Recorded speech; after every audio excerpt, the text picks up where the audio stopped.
আসসালামু আলাইকুম রহমতুল্লাহি ওয়া বারাকাতুহু। কি ভাইরা, সবাই কি ঘুমিয়ে গেছেন নাকি? না কোঠা নিয়ে সবাই ঝগড়া বিভেদ করতেছেন?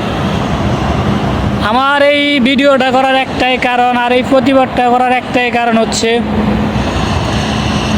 মানুষের ভুল জিনিসের প্রতি আগায় বেশি, খারাপ কাজে মানুষের সঙ্গ বেশি, ভালো কাজের সঙ্গ কম। ভালো কাজের বিপদ বাধা সবচেয়ে বেশি। ভালো কাজ করবেন, চারিদিক দিয়ে বিপদ আসবে।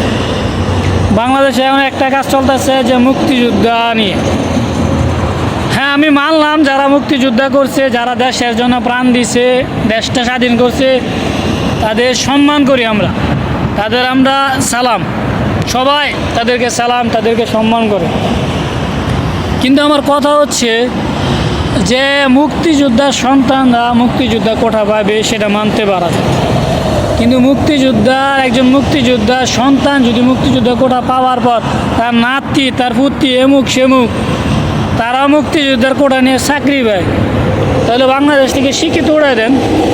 শিক্ষার যে ব্যবস্থাটা আপনারা করছেন সেইটা উঠায় দেন, সেইটা করার কোনো দরকার নাই। সাধারণ জনগণের হার পরিশ্রম করে টাকা উপার্জন করে তাদের ছেলেমেয়েরা পড়ালেখা করাইবে, মাসের পর মাস, বছরের পর বছর টাকা খরচ করে তাদেরকে পড়ালেখা করাইবে, শিক্ষিত করবে।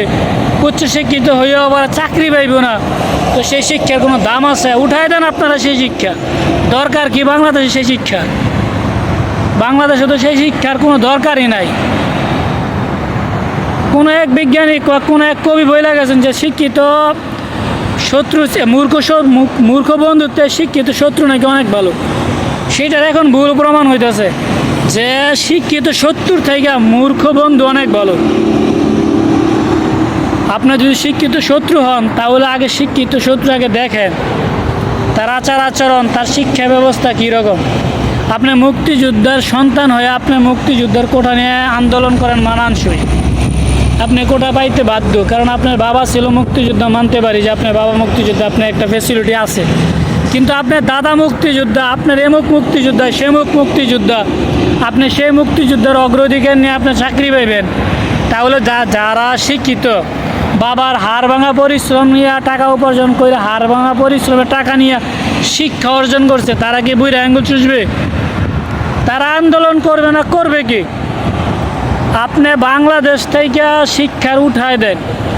আপনি যদি মুক্তিযোদ্ধার নাতিদেরকে চাকরি বা মুক্তিযোদ্ধার নাতি এমুক সেমুকে চাকরি দেওয়ার অগ্রাধিকার আগে রাখেন, তো আপনি আগে খোঁজেন যে কে মুক্তিযোদ্ধার নাতি, কে এমুক, কে সেমুক, ওদেরকে শিক্ষিত করেন। কেন আপনি এই সাধারণ জনগণ তাদের ছেলে মেয়েদেরকে শিক্ষিত করার জন্য পড়ালেখা করাইতেছে, তাদের হাড় ভাঙা পরিশ্রমের টাকা নিয়ে আপনি শিক্ষকদের দিতেছেন, মাসের পর মাস তাদের বেতন দিতেছেন? সেটা উঠায় দেন, আগে চিন্তা ভাবনা করেন মুক্তিযোদ্ধাকে, তাদের ছেলে মেয়ে আনেন, ছেলেমেয়েরা পড়াশোনা করবে, একটা সময় তাদের যে ছেলে মেয়ে হবে তাদেরকে চাকরি দেন। সিম্পল, যে আমার দাদা ছিল মুক্তিযোদ্ধা, আমি আমার চাকরি করব, মানতে পারা যায়। কেন? তার দাদা মুক্তিযোদ্ধা, তার পড়ালেখা করাইছেন। আপনি সাধারণ জনগণের হাড় ভাঙা পরিশ্রমের টাকা দিয়ে পড়ালেখা করাইবেন, সেই পরিশ্রমের টাকা দিয়ে হাড় ভাঙার যে পরিশ্রম করবে সাধারণ জনগণ, তার ছেলেরা চাকরি পাইবে না, চাকরি পাইবে মুক্তিযোদ্ধা নাতি নাতনিরা। এটা কি সম্ভব? এটা কেউ মানবে?